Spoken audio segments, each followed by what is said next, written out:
I got a new girlfriend that ticks all my boxes, but now my ex wants me back. What do I do? Well, that's typically what happens is as I tell guys, if they apply what's in my book, they'll either get the girl back or they'll get somebody better. And so now he's got himself a dilemma because, as the old saying goes, one is no choice, two is a dilemma, three is a proper choice. Maybe you need a third person to give you some more data for your analysis. But if this girl checks all his boxes, does that mean that the ex has now come back? More than likely, he's still emotionally anchored to the ex because they probably had a lot of time together. And now things are getting good with the new girl. Yeah. The ex wants to come back. Yeah. And the reality is that when you get the ex back, is that she didn't change. She didn't become a better person overnight. And all the reasons why you dumped her or broke up with her, they're still there. Mm-hmm.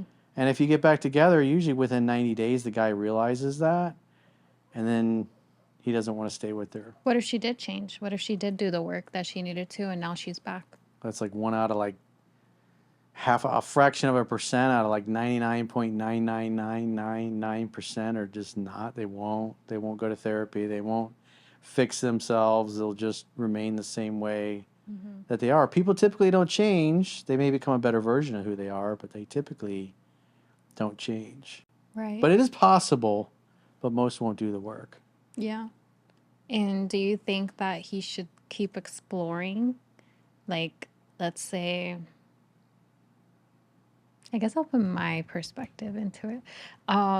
But let's say, okay, I talked to a guy. I got really close with a guy, right? I'm starting to like him. He's nice and cool.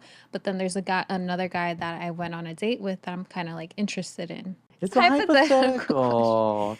Hypothetically, Corey, I got these two guys I'm talking to right now. Leaning more towards one, but the other one does pop in my head a little bit just because of his lifestyle. He's older. He's more settled in his life. He has a business. He's nurturing, caring, and respectful. So he kind of like ticks all the boxes, but I have a more in-depth relationship with another guy. You feel something more for the other guy. Yeah. So on paper, the one guy is awesome. He's like older. He's got it. You know, that's the thing. You date an older guy. He's established. He's successful. Yeah. If you're going to have kids, you know he can bring home the bacon, and you're not going to be wondering whether or not the phone's going to get turned on or off, or if the power is going to get turned on or off, or if you got money to pay the pool guy or whatever. Yeah. And so it's like, you know, the couple of the shorts I've done where I talk about this, it's like women don't give a shit if you're a great guy or how much of a great guy you are or how handsome you are or how much everybody likes you or how much you like her. The only thing that really matters to a woman, and Caroline is nice enough to confirm this once again, that the only thing that really matters is how she feels about you. So on paper, one guy's like, he's winning. Yeah. And on paper, the other guy's like, he's not winning like the first guy is, but he makes you feel something that the first guy does not. And so tell me about the guy that you feel more for. So with the guy on paper, I've only hung out with one, maybe two times. First time was not really, I wouldn't count it, but the first time was like, yeah. So I didn't really get to know him very well enough to say like, oh, hey, like he ticks all these plus like I have an interest. So you've gone out on 2 dates or you just hung out in a friendly? Hung out. It was not even like 30 minutes that we got to hang out. Like we met at a bar with friends and we kind of parted ways at one point. So it wasn't really. And so you went on one date with him? And then I went on one date with him. And what did you do in the date? It was a dinner date. And how long did it last? Like 2 hours maybe. It wasn't long. He picked me up, took me home. And it was nice. But that was like the one time. So on the date, what percentage of talking did you do versus him? Me, I talked. How much? Like 70 to 80% of Really? talking. Yeah. That's good. He was shy. But he didn't have much to say? He didn't have much to say. Was he intimidated by your beauty? Maybe. I don't know. But did he look nervous? A little bit, but when he got comfortable later on, and that's what I liked, that he was like more shy, but willing to let me kind of like just blur out and start talking. At one point, I was like, I want to get to know you. Like, I feel like we're just talking about me. Ah, look at that. That shows some interest, but this was just the first date. Yeah. First and only date. And then And the did he other talk a person, little bit or no? yeah, he talked. I got to know him like a decent amount. That's what like sparked my interest, but I ended up hanging out with the other guy way more. That So, night? no, not that night. Not a different night. Just another day we hung out way more And and so you met the other guy kind of in the same way? You were hanging out with friends and you met him? um yeah, like an old friend. And so this is a guy you dated before? No, just a friend. He was so he's trying to go from friend zone to yeah, the promised land? hmm And then you've known him for how long? like 2, 3 years. And how many dates? So you just started going out with him recently then? Yeah. You didn't like go out with him a couple years ago. No. He was just strictly a friend. Yeah. Plus you had a boyfriend anyways. Yeah. And so now that you're single, he's like, hey. Yeah. So we've gone on a couple of dates. 2? More than 2. How many? It's like interrogation. Well, It's like, I'm trying to know. So if I was doing a phone session with you, because I'm trying to determine how because you mentioned the other guy, you got one date with him. yeah. And it sounds like he did well on the date. Mm-hmm. But the other guy you have more time with. Right. And so, again, these things all line up with what's in the book. Because Yeah. whoever you got more, because this is what happens to a lot of guys. They don't know what's going on in the background of your life. They just meet you and they go, wow, I really like this girl. Yeah. One guy asked you out, you had one date after you had met. Mm-hmm. But you got this other guy, you've known him for 2 or 3 years, and you've been out on many dates with him Right. so far. So you have more time in with the guy you feel more, Mm-hmm. but the other guy, you had a good date, but it's still kind of early. Yeah. And so if you were forced to make a choice, one or the other, if I was a betting man, you'd probably choose the guy that you spent more time with. Right. Because I'm more comfortable with that. And how many dates are we talking here? How many weeks? How many months? Like 2, 3 months, maybe. 2, 3 months you've been going out on dates? Yeah.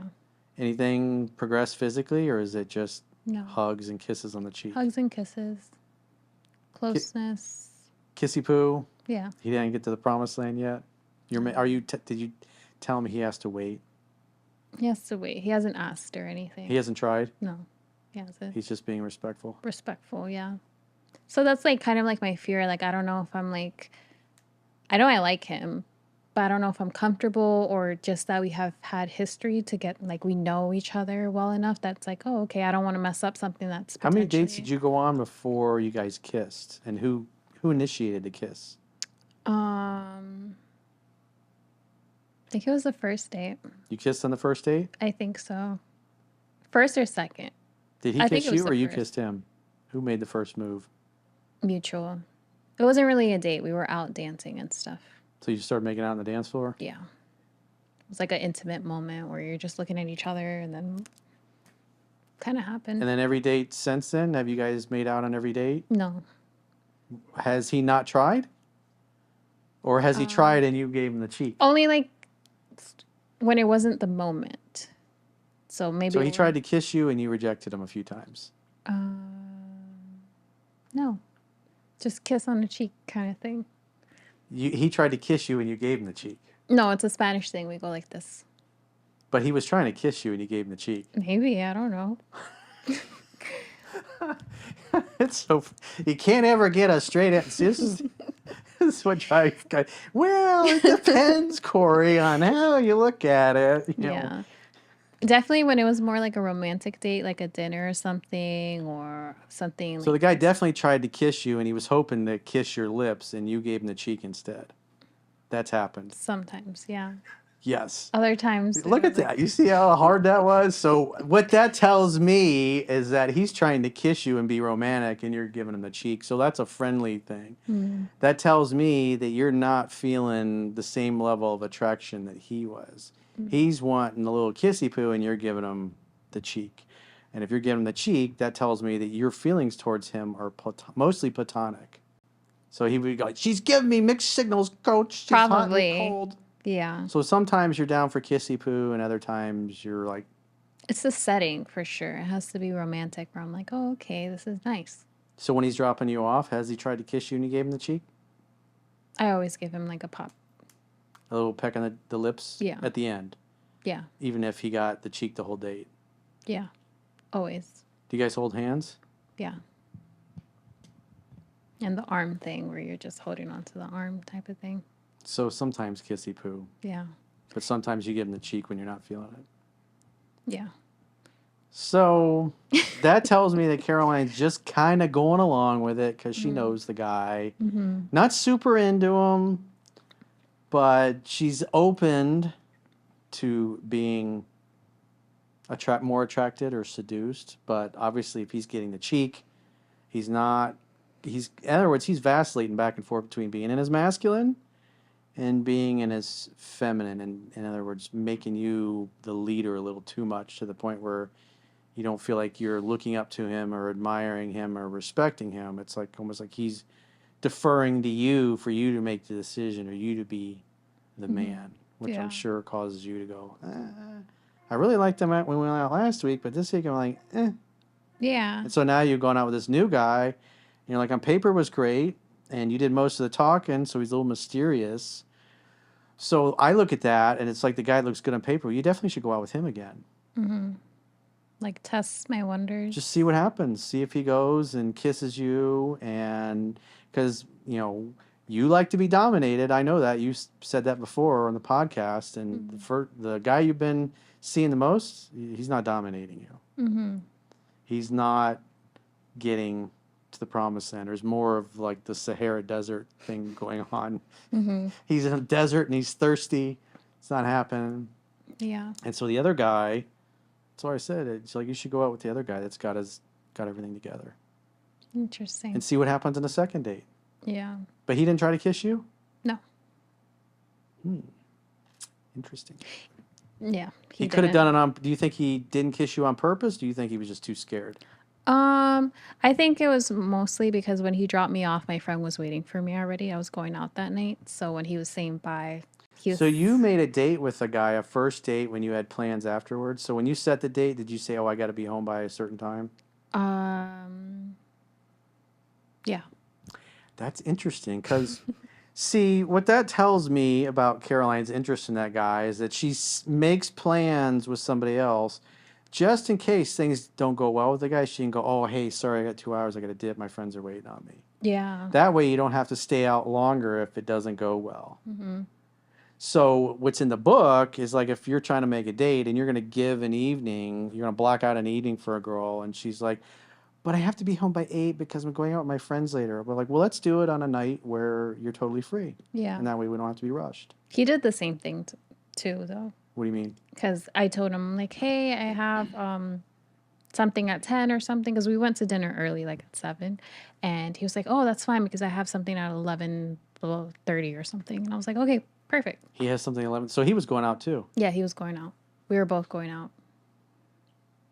but Well, I don't think he's a reader of the 3% Man because he would not have agreed to a date when you got plans afterwards. yeah. That tells, if you're trying to set a date and Caroline's like, "Hey, I got plans afterwards," she's trying to cut the date short. And that's typically, "Hey, I'd like a free meal. It's mean, better than staying at home looking at the four walls." Yeah.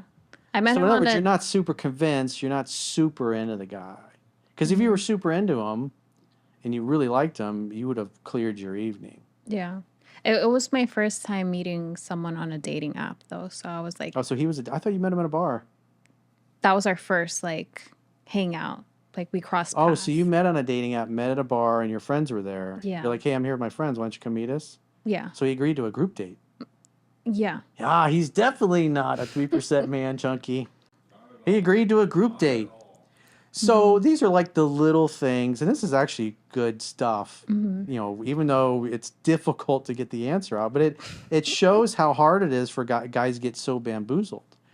And so it just goes to show, it's like if you're inviting a guy to a group date, it's like that's why you're not sold on either guy. They're both too squishy. That's the reality. Because you can kind of push them around a little bit, and oh, hey, I have to leave early. Oh, I got something at 11:30. Was that a Friday night you went out? I think so. Yeah. It was a Friday night, so it was a weekend. Yeah. But what kind of successful guy is like, oh, I got plans at 11:30 at night? It means he's got a booty call, or maybe he's got a VIP table at the club, or something like that. Or maybe he was just saying that Yeah. because he didn't really have anything going on, but he didn't want to, it to seem like you're going to go out and have fun, and he's going to go home by himself. Mhm. He definitely went out though. I saw. Yeah. Oh, Yeah. you saw him out? Yeah. He was at the club. He had a VIP table. And you weren't invited? No. He didn't invite you, but you saw him. So you went to the same club later? No, I saw on like his Instagram. Oh, okay. Yeah. So he was going out to party. Yeah. And we went out to party too, but just girls. Yeah. Interesting. Yeah. So you're even though the question was from a guy, and it's like you bring some good perspective of. I can tell why you're not sold on either guy because, quite frankly, neither one of them is dominating you in the way that's going to turn you on. These are not the type of guys that are so certain and sure of themselves they're going to sweep you off your feet, go on a date, kiss you, seduce you, and you wake up next together the next day. If a guy really made you feel something, he'd be getting to the promised land. But other than that, you're like, yeah, I got plans. I'm going out later. Right. Because if things had gone really well and you'd have really had chemistry, Yeah. you'd have canceled on your friends, For and he would have sure. canceled the VIP table, and you guys would have hung out. Yeah, kept the night going. No.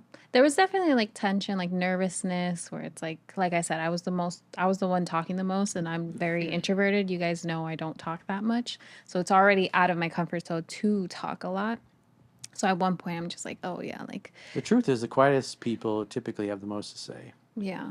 But I was over it. I'm like, I'm tired of talking now. So So you were bored. I did get bored at one point. Oh, shit. Look at that. You see, it's just about, look at all the contradictory answers we've gotten from Sweet Caroline here. It's like she really wasn't feeling it. Yeah. But he's nice on paper. I don't know. We'll see. I would say that you give him another chance. Are you going to go out with him again? I haven't spoken to him, but he does How long ago was that? like a couple of weeks ago. Oh, you haven't heard anything in a couple weeks. Just him like liking my story and sending like if I post something he'll comment something. That's it. But So he's fangirling your posts. yeah. But he hasn't texted me or invited me to anything, so And how do you feel about that? Does it bother you? Why hasn't he asked me out again? a little bit. Because if he asks me out, maybe I'll say yes. It's a scientific fact that women are more attracted to men whose feelings are unclear. But if he doesn't ask, he's just not going to hear from me. So Well, if I was to have to weigh in and make a decision, if I was the love judge, I would say neither one of these guys measure up. that means They don't have the masculinity that she's looking for. She was open to it, but the one guy's several months. It's not really going anywhere. The new guy, she's at the club. He's dithering. He's hesitating. got a third spot open, I guess. She got a third spot in the rotation.